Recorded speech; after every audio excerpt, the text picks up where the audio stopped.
Okay, hello. Welcome back to another video. Today I'm playing E4 and my ELO is currently at 2097, having transferred over to Lee Chess. Knight F3 here.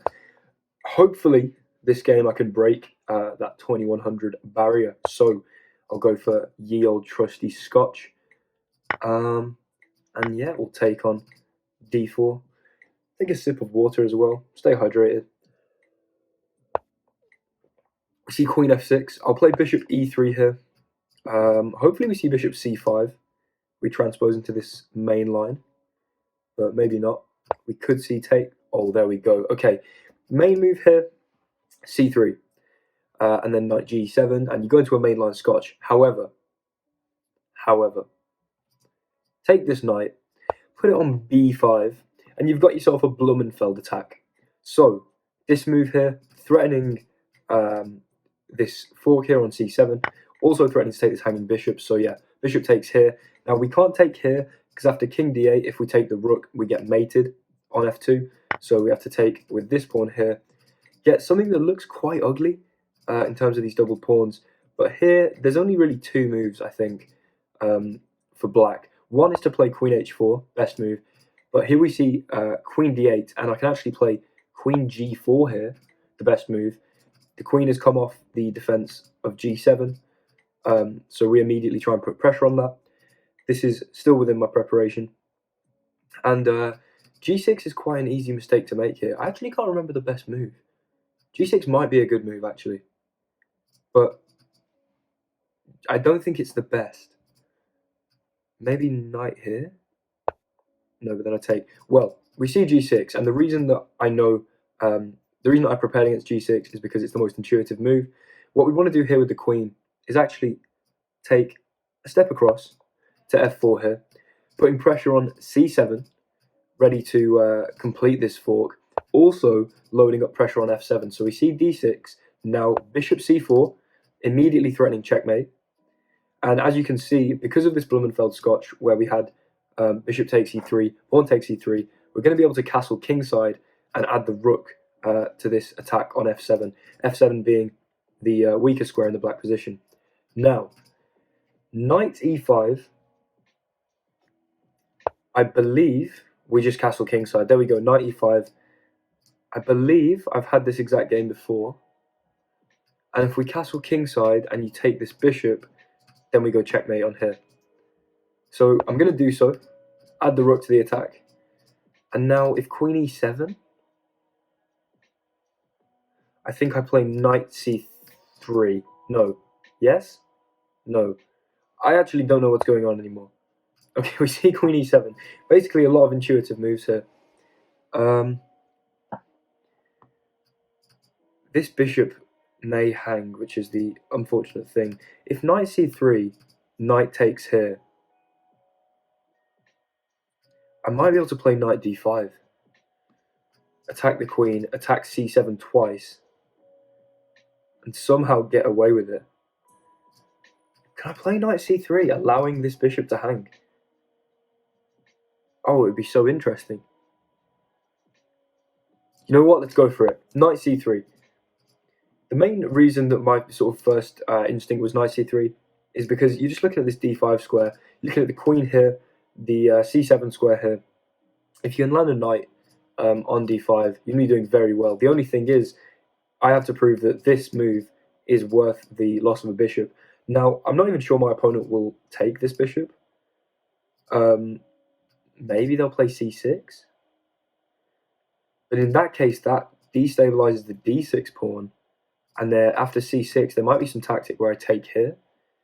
And if queen takes, play knight takes d6, forking the king and queen. So c6, bishop f7, knight f7.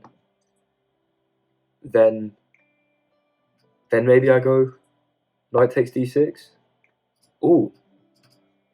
Now that's interesting. Okay, so we see bishop e6. Now I haven't seen this before. Normally I think people accept this or play c6. I think I've only been in this position like twice before actually. And I've never actually checked whether knight c3 was the best move. That's poor, however. We play on.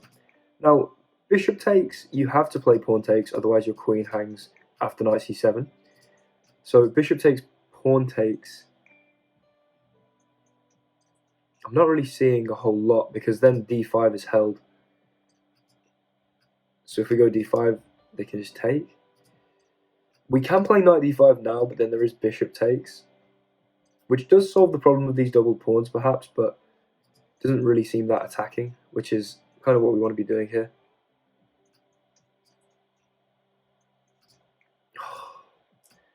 I don't know. I really don't know. What about knight takes? Give up the knight and play knight b5? No, the queen just goes back and there's nothing there. Bishop takes, pawn takes.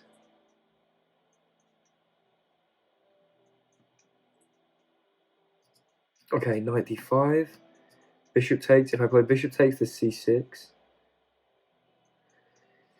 Although then there's maybe... Oh, dear. I'm not entirely sure what to do here. Maybe bishop d5. Then if c6... Takes. Wait, bishop... You know what? Let's just play knight d5. We will allow bishop takes here. And then I need to decide whether to take back with the bishop or the pawn. So if bishop takes, c6, the obvious move, forking these pieces. Maybe we play bishop takes f7. And if queen takes, there's knight d6, forking here. So if bishop takes c6, bishop takes f7, knight takes, then queen takes, knight d6. King moves, and then we take here, and we actually win a rook. I don't hate it. I really don't hate it. Let's try and tempt my opponent into c6. This move is probably not great practice. Oh my god, there we go. Now takes. This is all coming with check, so you have to accept it, right? And the point is that at the end, this rook will support a knight on f7, ready to take a rook here. And we should be better in that endgame, I think. Setting this little trap here. Wow. If queen takes, then you obviously lose to knight d6. So knight takes, then we go queen takes. You have to take with queen. Knight takes. And then wherever the king goes, we can just take here. Resignation. What a bit of calculation. I hope it was all right, but let me just illustrate my point quickly. Well, we'll do that in the analysis. Okay, so here we are in the analysis. Let's go through the game. So e4, e5, knight f3, knight c6, d4, the Scotch. Actually, let's turn on this little feature on Lichess here. I'm a big fan of this feature, and of Lichess in general, actually. I'm steadily falling in love with the website. Generally because this is really cool. So I've played so far, I made the account like 5 days ago, I've played 4 Scotches, won 3 of them and lost 1 of them. But my opponent's always accepted. And after queen to f6, bishop e3 and bishop c5, as you can see here, I've had 2 games in the Blumenfeld attack and won both against both very good players. So we see knight b5 here, the Blumenfeld attack, opening up this threat on the bishop and this threat on c7 here with the fork. Now, here there's actually very, very minimal good moves.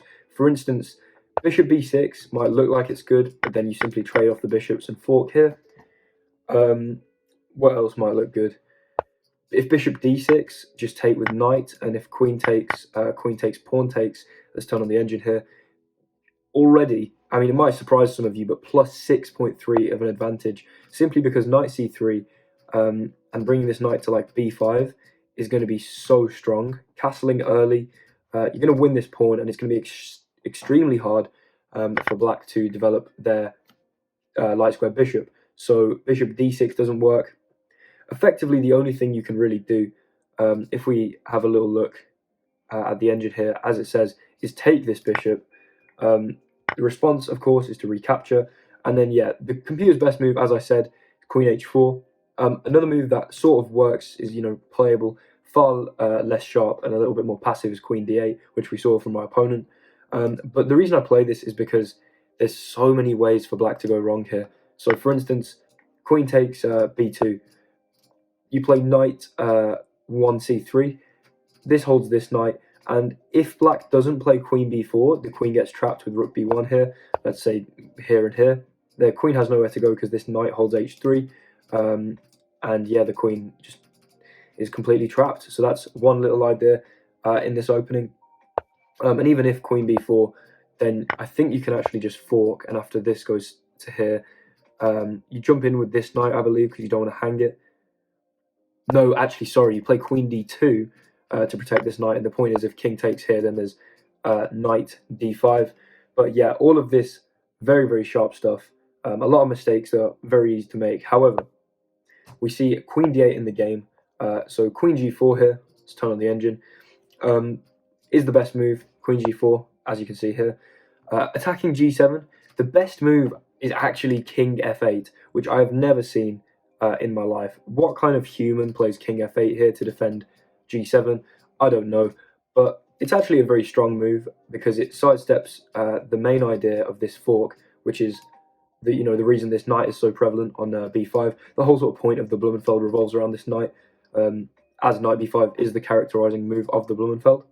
But then we see G6, and like I said, Queen F4 there sliding across is the best move, threatening this fork and lining up to put pressure on F7. So we see D6, Bishop C4, Knight E5, attacking the bishop and defending this checkmate threat, and then castling. Now, I can't remember. Oh, okay. So Queen D7 is by far the more accurate move here. I think that means that Knight C3 was good because I think it punishes Queen E7. Let's have a look. Yeah, Queen E7, and it wants me to play Knight 1 to C3, giving up this bishop because the queen's actually here, which can be a target. Sorry about that. The queen can be a target for the knight on D4, D5 rather, and also this fork. So Queen D7 would have been more accurate. However, it's very, very easy to play Queen E7 here because you don't want to block this bishop in. You don't have a dark square bishop, so you don't need to worry about that. Even if you did, it could go to G7. So I think it is quite intuitive to play Queen E7 here. And let's just see. Yeah, I've had this position twice as well. Both Blumenfelds have had this exact line, and I've played Knight C3 in both. This is the first time where I've actually checked if it's the best move, but it is, and that's really cool. So this is where it deviated from the game I previously played. The game I previously played went C6, to which after, let's just have a little look. Yeah, after I took here, and the point is that if knight takes, you can go queen takes, knight d6, and this is the exact game that I actually played. Knight takes f7 here, and after knight f6 and I take the rook, my opponent just resigned because, it's plus 7.4. It's in an endgame where I can play like rook d1, have very, very active rooks. Even if I can't save this knight, I can get some compensation and take on g6. A little desperado tactic there just before it gets taken. But yeah, that's the game I had before. However, in this game, we saw bishop e6, which surprised me a little. I should have taken the bishop. Bishop takes, pawn takes. Oh my days. Yeah, okay. If I'd taken the bishop, which I'll certainly do in the future, if queen takes, then obviously we fork here and we win the queen. But if pawn takes, yeah, we can play knight c7 check. And if the queen takes here, then actually the queen no longer defends this very powerful battery here. So queen takes, deflecting the queen, the king goes up, and we can pick up this rook here with a completely dominating position. Ideas to the rook to come in. Maybe not actually, because the knight is pretty indelible there. But, rook d1. We're completely winning this position materially and positionally in terms of king safety. So, yeah, probably should have seen that. And in the future, as you've seen, both Blumenfelds have gone to this exact position. How many moves? 11 moves in. Very cool. But yeah, bishop e6 I need to take. However, knight d5, not a good move. Gave away a lot of the advantage. However, my opponent didn't then punish it adequately, because I played bishop takes, trying to bait my opponent into playing c6, which worked, destabilizing this d6 pawn, and I should have immediately taken here. What did I play? Bishop takes here. Because then you can run with the king. Oh, wow. And after you run with the king, then I guess I just drop back with the knight. And, oh yeah, there's rook here. Okay, yeah, definitely. Okay, I should have seen that. Actually, you can just move with the king. My opponent didn't see that, though. What I should play in this position, although I won't be in this position again because I'll be playing bishop takes e6 next time, but knight takes d6. And if the queen takes here, then we can play bishop takes pawn. The problem being that if the king goes into... first of all, if knight takes, then we get queen takes. And after the king goes across here, play queen g7 maybe? Let's have a little look. Here, here, here. Okay, so we take on here, threatening to do this, but also queen g7. Yeah, not bad at all. Main point is that also the rooks can come to d1, which is the same reason that the king can't move out here, because rook d1 would simply win the queen. It would pin the queen to the king. So yeah, if the king then went here, then we could play like rook d1. I'm sure there's also a discovery here somewhere. Okay, this is not good because it allows the king to g7. But there's rook d1, queen f6, queen g3, and you're supposed to give this up because otherwise I'm going to get some discovery. Yeah, very, very complicated stuff. But in the future, in my Blumenfeld preparation, I will know that in this position I need to take the bishop and then divert the queen with knight takes c7 and go queen f8 check. But the game ended after my opponent recaptured. We played queen takes. You have to now take the queen, and then we simply fork here, and my opponent resigned because, say king e7, we just take here with knight, and yeah, as is in the game I played before that I showed you, we're going to win this rook, and it's going to be a winning endgame.